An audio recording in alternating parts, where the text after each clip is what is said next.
nawe n'ikibazo cy'uburwayi igihe kigeze ndakira hari umunezero unzaho cyane kubera ko icyari ikibazo cyamvuyeho haza igisubizo bituma rengira umunezero kiraga abarwayi benshi kandi barenze ngo hajeho umurwayi wari urembye cyane kurusha abandi ko amaze imyaka 38 arwaye ariko yiteguye ko ari Imana izamukorera abandi ngo barakiriraga bagataha ariko bagasigara kuri cya kidendezi igihe kigeze icyo kidendezi ngo habaga amabaraza ngo yahora kwayo mabaraza bantu mwadukurikiye kuri Gitangaza NTV amahoro y'Imana bane namwe mwumve ko tubasuhuza tubakuye ku mutima tutabakunda ndabo twaza ngaha kuri iyi kamera murabona imbere yacu ari umukozi w'Imana turakwakiriye ni karibu ku Gitangaza NTV.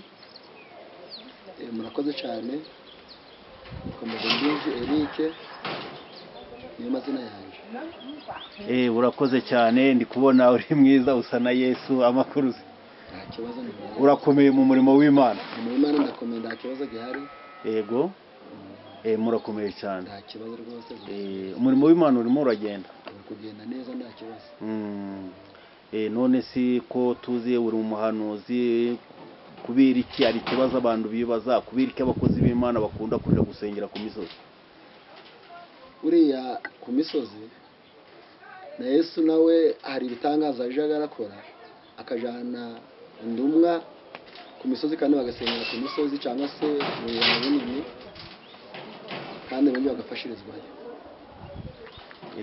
sawa cyane noneho muri iyi minsi ari abantu benshi babivuyemo ibyo gusenga mbere ya Covid no mu gihe cy'inzengero abantu babivuyemo kandi kera abantu barabonaga ko ari abakozi b'Imana uri kubona muri iyi minsi babivamo abo bantu burya bari batunze agakiza k'Imana cyangwa ko bari batunze uraro uburyo umuntu abivamo akabivamo avanywemo n'ikinda kuko cyo kimuvanyemo kubera imbaraga mu gusenga n'ubundi adafite yabona gato bikamutera kuvamo vuba kubera kakandu yitwaje ariko na n'ubundi abivamo atarabirimo mu gihe cyane murakoze cyane hariho n'ikindi kibazo abantu tukira aha ngaha bibaza cyane ngo kubera iki usanga babandi bavuga ngo n'abakozi b'Imana usanga hano hanze ugasanga bari gushira ibintu ijambo ry'Imana ugasanga ni ikibazo urumva ndanubwo bibyemewe kuko abatuma abantu benshi batagera ku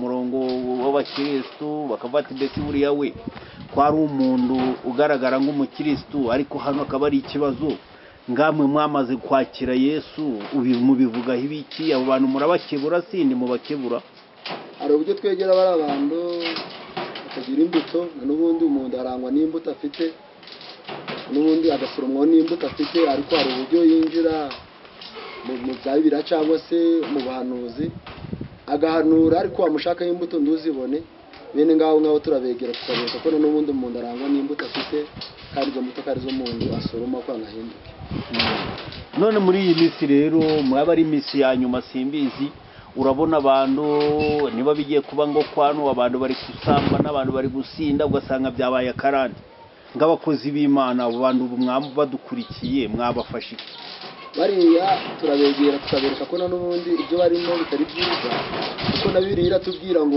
mube maso ko mutazi umunsi cyangwa igihe ng'abantu rero baba badukurikiye wabagira inama ki buriya inama nabagira ni ukumenya ko turi kwerekeza mu gihe cy'iminsi y'imberuka uwagize icyo azigama mu mutima cyangwa icyo yumvishe cyangwa icyo yafashe agatungwa n'icyo ngicyo none si muri iyi minsi twinjira iwacu mu nzengero ahari turacakurikiza amategeko ya Mose cyangwa ubu ngubu Yesu ubwo yapfiriye ku musaraba abantu bose buno bigererayo cyangwa baracakurikiza amategeko ya Mose urari benshi batakiyakurikiza ariko uruhari rwinshi ndi bakiyakurikiza ariko uruhari rutoya ruracakurikiza yego sawa rero urakoze cyane mukozi w'Imana tukaba tugusaba tukubaza ngo mbese ari abahanuzi mbese bo bantu babona bakabona mbese bigize ba marayika ari abahanuzi bo ndacyabakora imbere y'Imana cyangwa nabo bafite ubwiye baganira n'Imana ubundi ndawe udakora icaha ko na Yesu naravuze ngo utarabikora namutera amabuye abura n'umwe, ahubwo ico umuntu akora ni uko yimenya icaha yakoze na n'ubundi akikiranura n'Imana. Cyane murakoze Eric, ndakubona urishimye cyane. Imana yakugiriye neza, Imana imaze kukugirira neza, ariko ari ikibazo cy'umuntu yakubaza ahari buriya wabo wakwibuka umunsi wenda gumwe wahuye n'ikibazo kuko wenda ukikibuka n'iki gihe aribyo byanyigije mu bwo murimo ngubamo ubwo ndaho ushobora kunkanga mu bwo murimo kubera ko hari cyo navuganye nayo.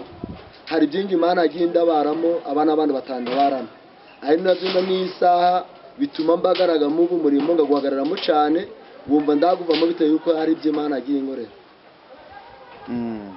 Sawa cyane. None si Eric, aribyo ikintu cy'utubwiye ngo wagiye mu murimo ari Imana igukora.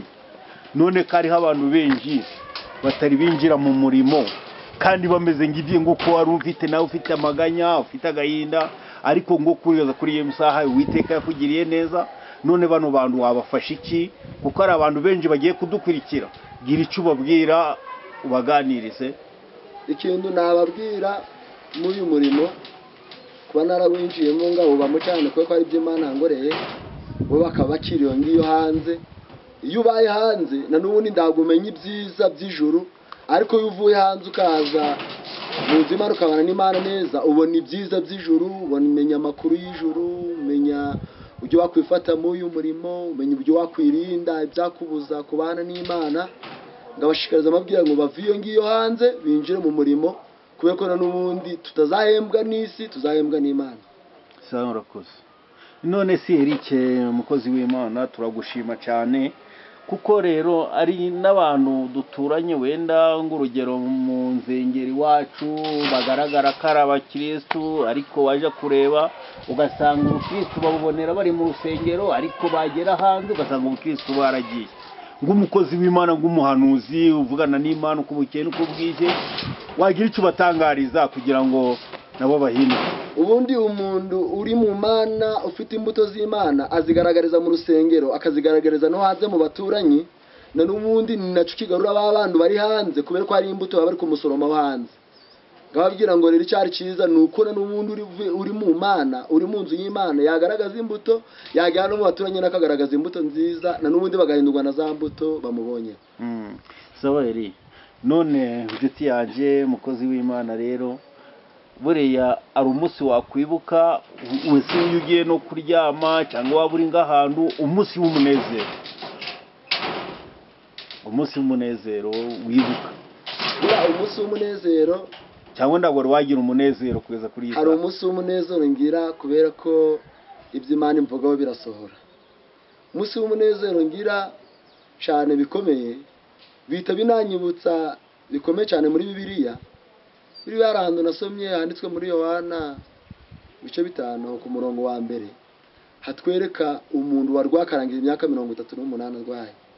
Nanjye nahuye n'ikibazo cy'uburwayi, igihe kigeze ndakira. Hari umunezero unzaho cyane kubera ko icyari ikibazo cyamvuyeho haza igisubizo, bituma rengira umunezero ahantu cyane. Sawa, urakoze. None ng'abantu badukurikiye kuri Gitangaza TV, ari abakirizwa mu ndoza muvuga butumwa, ari abakirizwa mu munezero, hari abakirizwa mu jambo ry'Imana, ubuhamya, ibyo bintu byose baba bakeneye. None wagira icyo batangariza? Ikintu batangariza cyane bikomeye, yukirijwe mu ijambo ry'Imana, bishobora kuba byiza cyane. Hari abakizwa bari hanze ariko bagarutse mu ijambo ry'Imana rikabafasha bakaryumva rikabahindura, bishobora kuba byiza cyane. Babwira ngo abo bantu bari hanze baheze hanze hirya no hino bagaruka kuja mu nzu y'Imana, bakirizwa mu nzu y'Imana. Sawa, urakoze cyane. Ngaho twinjire mu kiganiro cyacu nyirizina cy'uyu munsi kugira ngo ijambo ry'Imana ry'uyu munsi kugira ngo ritambuke. Ijambo ry'Imana twarebaho cyane ndanarigarukaho ryanditswe muri Yohana ibice 5 umurongo wa mbere, ibice 5 umurongo wa mbere. hari amagambo meza cyane ashimishije atwereka uburyo Yesu yakijije umuntu wari urangije imyaka 38 arwaye. Aha ngo hari ikidendezi ngo cyabyukiraga abarwayi benshi kandi barenze, ngo hajeho umurwayi wari urembye cyane kurusha abandi ko amaze imyaka 38 arwaye, ariko yiteguye ko hari icyo Imana izamukorera. Abandi ngo barakiriraga bagataha ariko bagasigara kuri cya kidendezi.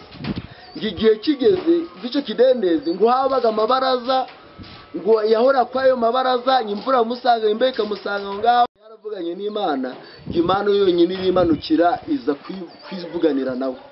Ngo Uwiteka ngo Yesu ahageze aramubaza ngo mbese urashaka iki? Aramubwira ngo mwami ndashaka gukira, nuko igihe cyo kujamo ikidendezi nzanga abandi bandazemo ikidendezi, naho ubundi ndashaka gukira. Amubwira amagambo akomeye cyane, ariyo mw'iminsi kuwizeye kwavuganye n'Imana, ariyo mwisi natangereza abantu ko ariyo bakeneye mw'iminsi.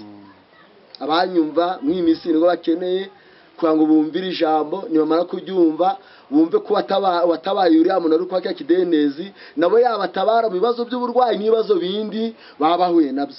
Yabwiye ngo ndashaka gukira, nugiye cyo kujamo ikidendezi nzanga abandi bandanzemo, naho ubundi cyo nkeneye kinjyamisha ku kidendezi ni ugukira. Aramubwira ngo haguruka uzinga uburiri bwawe ugende, kwizera kwawe kuragukijije. Uwari umurwayi arahaguruka azinga uburiri bwe aragenda. Abantu benshi batangazwa no kuba bavuye ku icyo kidendezi amaze imyaka 38 arwaye. Batangaza amabwira ngo yatabaye uriya murwayi nawe yabatabara. Hari uburyo umuntu agenda ahura n'ibibazo bitandukanye, harabura n'uburwayi, harabura n'ibibazo by'isi, harabura n'ibibazo bitandukanye bindi, ariko iyo byose ugize kwizera ukabihanga ukabihereza Uwiteka, na n'uwundi aragutabara nk'uko atabura umuntu warangiye imyaka 38 agize ute arwaye. Gatangaza amabwira ati rero iyo ugize kwizera ibyari ibibazo bibaga ibisubizo, wagira kwizera ibyari bikugoye imiryango itagukemurira, na n'umuntu Uwiteka agira ute akabikemura. Gatangaza amabwira abantu babwira ngo bagire kwizera, yatabura umurwayi nabizabatabara.